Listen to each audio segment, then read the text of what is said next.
So what's up mga homies? So nandito na naman tayo sa Notorious Motorsport. So panibagong araw na naman, panibagong project. So kasama natin ngayon si Sir Carl, yan, tsaka si Sir Arnel. Sir Arnel, okay. So ano ba naging problema na tong kotse? Nag-check engine siya eh. Nag-check engine siya. So ilang buwan na siya naka-check engine? Siguro mga mahigit isang buwan na. O Gising- for 2 months. Ganun. For 2 Mga months. Mga 2 months. So eto. So ang nire-recommend ko is lagyan namin siya ng headers at exhaust para mawala yung check engine. Kasi baka mamaya puno na ng asbestos yung pinaka-catalytic converter niya. So ang ginawa namin ngayon is exhaust and headers. Okay. So sir, anong name po nila ulit sir? Ang pangalan ko po ay si Carl po. Saan pa ako kayo galing sir? Taga Bacoor. Taga Bacoor. So saan niyo po narinig tong Notorious Motorsports? Ang narinig ko tong business ko po is sa Facebook, YouTube, tsaka TikTok po. Facebook, YouTube, tsaka TikTok. Okay, so subscriber po kayo namin sir. Ayo po. Yan. YouTube and TikTok po.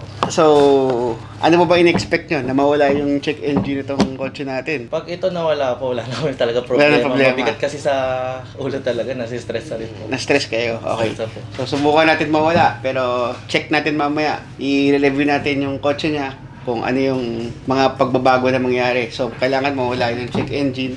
Tapos yung exhaust tsaka yung headers, hindi masyado maingay kasi ang gagamit yung mami mo, no? So, ayaw niya na masyado maingay. So, mamaya, punta tayo sa kotse nila.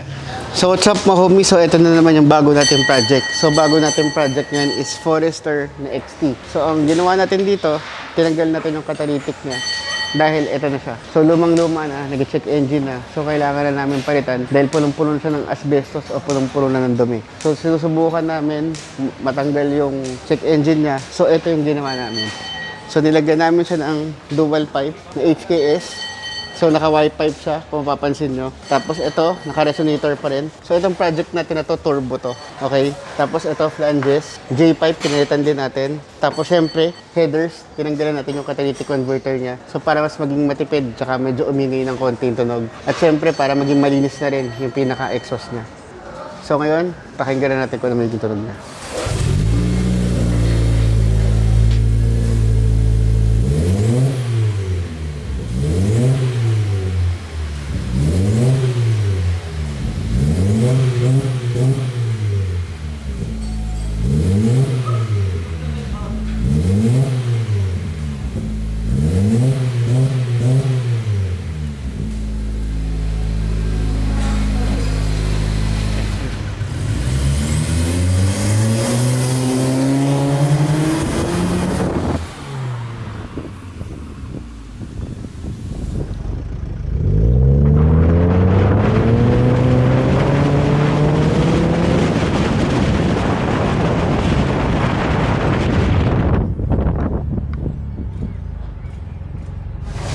So sir, anong masasabi mo dito sa ginawa natin ngayon? Hindi ko expect na Bibilis ka. sports car talaga tsaka bibilis.